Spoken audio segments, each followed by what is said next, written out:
Good afternoon, everybody. Edward Leos here, publisher of the Hotel Guide and also host of our Travel Talk podcast. I'm excited about today's episode. Got a good friend of mine, Dawn Gallager from Crescent Hotels and Resorts. I'm really excited about hearing her backstory and also some of the great things that are going on at Crescent Hotels. We were just talking offline prior to this. You know, the weather's a little different here in Texas than where she is in Washington. And so we're just happy that we're actually indoors having these conversations right now. But Dawn, how are you doing? I'm great, Edward, and thank you for inviting me on your show. I'm looking forward to our discussion today. No, I am too. I was reading a recent article of yours, and obviously, you know, being LinkedIn friends and stuff like that, you kind of get the feel from where people, you know, kind of went their career and where they are now. But for our guests out there, why don't you give us a little bit of background on who you are and how the hospitality industry has impacted your life? Well, thank you. First and foremost, I'm a proud wife, married 33 years. I met my husband at the first hotel that I worked at the Phoenix Park Hotel, actually in Washington, D.C. Wow. He came over from Ireland, started bartending at the Dubliner. I was a front desk clerk at the Phoenix Park Hotel, and here we are 33 years later. So it was a great first jump into the hospitality business to work at the front desk and to really work into operations and understand from a small hotel, really every aspect of what happens in the hotel, from bellman to doorman to valet to operations to reservations. In a small hotel, you end up having to do it all. But from there, I progressed and moved into different other opportunities. I opened my first hotel, the Vista Waltham, which turned into the Westin Waltham. You know, it's always good to open a hotel and to understand what that's like. I still actually have amazing friends from that time. Wow. From there, I progressed to the Phoenix Park Hotel, then moved back to Washington, D.C. to the Omni Showroom as a director of sales. And then from there, I progressed to my first regional role with Starwood as an area director of revenue management. And then I was promoted from that role into regional director of sales and marketing for Starwood. I did that for 5 years before my first vice president role at Interstate Hotels and Resorts, now is Aimbridge. 5 years in with Interstate, I was promoted to senior VP of sales and marketing, overseeing Interstate's owned assets, all of New York City and some resorts. And then from there, from there I left and went to Crescent. And it's like, where am I going? Yeah. In 2016, came to Crescent as the executive vice president of sales and marketing, promoted a year later to chief sales and marketing officer. And then we have really, in the last 2 years, morphed that role into really what it's always been, which is the chief commercial officer of Crescent. Wow. So that's your current role right now. So tell me a little bit about your role as chief commercial officer there at Crescent, and maybe some of the good things that you have in your bandwidth. So in my role, I oversee all sales, marketing, revenue, digital, public relations, distribution as a whole. Our team works very, very closely also with business development on new management contract acquisitions as well. Wow. That's the big role. Second to that role, just as important to that role is my interaction with hotel owners on their hotels and how we continue to drive their business forward. How do we drive their market share forward? Mm-hmm. My favorite part of the role is really working with the properties, working with the directors of sales and marketing and the teams on property to look at how we can win differently, how we can win better, and what exciting things can we do to keep making sure that our hotels are more visible than other hotels within the comp set. In a nutshell, that's it. It goes in 18 different ways from there. But I'm blessed to oversee a powerhouse of 30 regional folks that really oversee these hotels and have made this company what it is today. Wow. So you have the 30 that you oversee. How many properties are in the portfolio right now for Crescent Hotels? We have 120 properties. Wow. About 80% of those are full service resort and lifestyle. About 20% of those are select service. The select service piece usually is from an owner that we have full service hotels with. It's not a huge amount of Crescent, but it's an important amount because one of our principles is to make sure that we're taking care of our owners. Correct.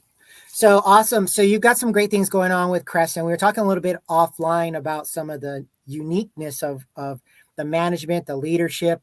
I think it's very timely for us. But what separates Crescent from other companies, if you will?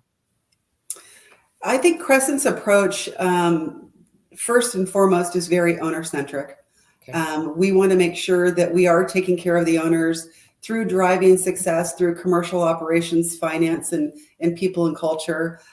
What makes Crescent different, I believe, is the fact that 60% of our corporate office are female leaders. Wow. And that allows our greater hotel population to see where they can go and who they can become, because they can see it in the leadership within Crescent. So it strengthens our recruiting efforts, and it also strengthens people who want to come and work for Crescent as well. So we have a good tenure of employees in Crescent. I would actually say on the commercial side, we're 2-to-1 female to male, and that's not to discount our male counterparts, because we love every one of them. Every one of them has a wife. Every one of them has daughters, and feel the same way that we all feel about the female leadership. But we're happy just to be able to see more leadership in more different folks than you would see on normal executive teams inside management companies. No, I appreciate that approach. I have 2 daughters myself, both in college right now, and being a business owner, I've always encouraged them to break any kind of glass ceiling. Like, there is no such thing. So when you've grown up in the hospitality industry, I mean, I stumbled across it 31 years ago with this magazine. You really look at how female centric the industry is, but then you also look at the top leadership in a lot of companies. It does not reflect the female standard that is normal. Yeah. The sales and marketing, regional managers, those kind of things. But when you start talking executive level, it was a difference. And so kudos to you and to your team and Crescent for really embracing that. And actually not just saying it, but doing it. Because, proof is in the pudding. A lot of people say, hey, we talk a good game, but where's the backup to it? So when you're talking 60%, when I read that, and then when you just said that right now, I was a little shocked, but pleasantly shocked. And so that's some good stuff right there. As we're going into 2024, where first quarter's already kind of done, we're going the rest of the year. Anything that you see on tap for the properties or for Crescent that you're kind of shooting towards, or any trends you have on tap? There's a couple. First and foremost, I would say that we continue as a company to be very group focused, to make sure that we're layering, first and foremost, a strong group base on every one of our hotels. That allows us to really drive the market share and drive the performance of each hotel. So we came into this year, we were 24% ahead of booking pace of 2023, but we have been ahead of 2019 since 2022. So 2023 doesn't feel like a big victory, but we continue to drive this very strong commitment to the foundation of each hotel inside a group. Outside of our group base, where we see changes and where we see differences in market share are how we work with each hotel on their visibility. Without visibility, you can't convert. But I would also say this, Edward, and you probably know this yourself. If you don't have an authentic package, if you're not understanding the authenticity of the location that you're in and creating something around that from an experience level, you can't drive your ultimate success on the weekends either. Everybody today is looking for an experience, and we offering the bed and breakfast is just not going to get it in today's world. I think that today's world is, what does that different experience look like? How am I embracing that local community and bringing something to the hotel that really reflects where they live and where they work? No, I agree 100% on that. I've a lot of our clients that are partnering with us to market with us are focused on the experience. Back, I want to call it the old days. I don't want to age either one of us, but it was about, hey, what's the value proposition? Like, what kind of discounted rate am I going to get to stay at your property? And it was always driven by the sale. And now people will pay. But it's the experience.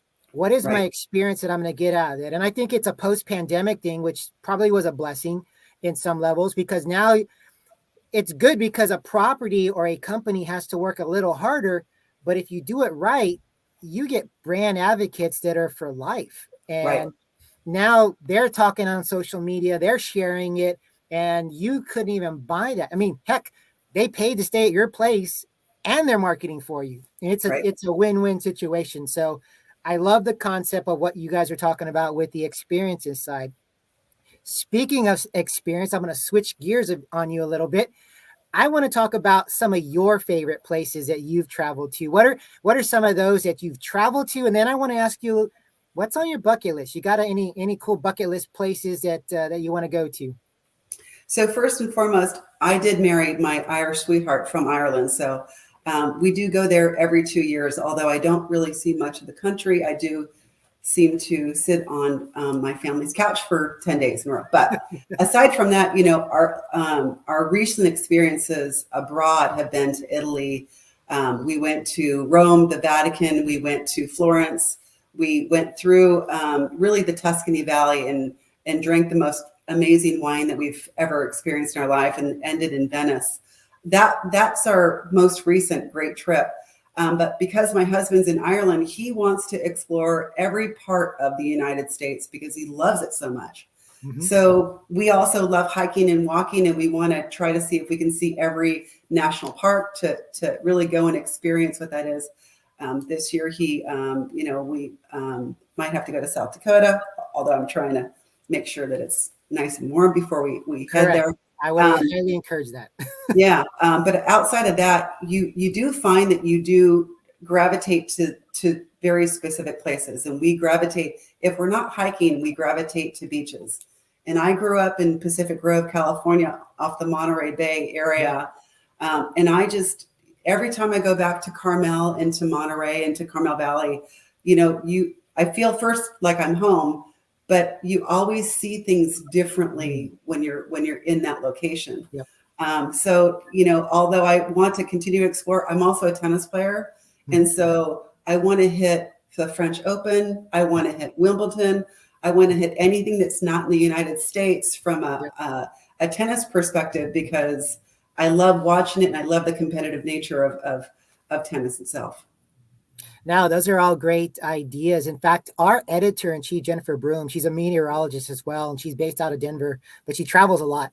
Her bucket list is to get to every state, every national park in the United States. So I might need to offline connect the two of you, because she has been to a lot of them and is loving it. And that's just a fantastic approach to everything you're doing. And obviously the tennis side of things, that's really cool to be able to do that as well, and go see those venues too. So we've got maybe a couple of minutes here as we wrapping up. I know 15 minutes goes by way too fast, because I think that you and I could talk a lot about marketing, about segments, about how to build a brand, and how to get employees to want to be part of the team.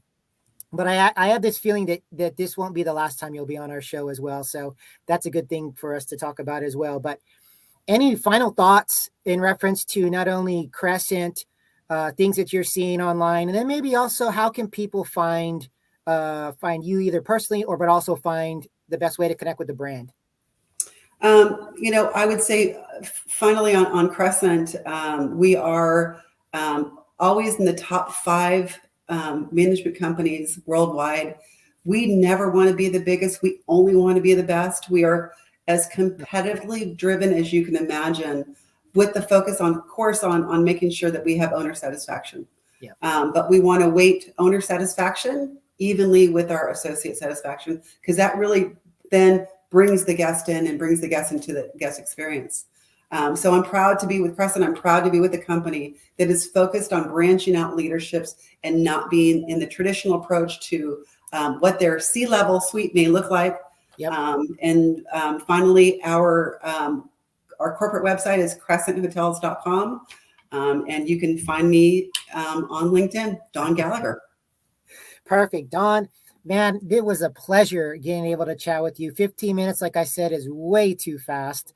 I'm excited about us creating a relationship here and learning more from you. And obviously, I keep up with you on LinkedIn, so you got a lot of great things going on. But I want to thank you for being on our podcast today. And I'm excited about the message that you're sharing with this. So thank you for being on the show with us. For everybody out there, please like it, please share it. This has got an important message. 60% of the top leaders in the Crescent Hotel being female based, which is phenomenal, little unheard of in our industry. So there's some great things going on with owner satisfaction and also guest satisfaction here. So please follow us at thehotelguide.com. And until then, travel, make memories, and we'll see you soon. Take care, everybody.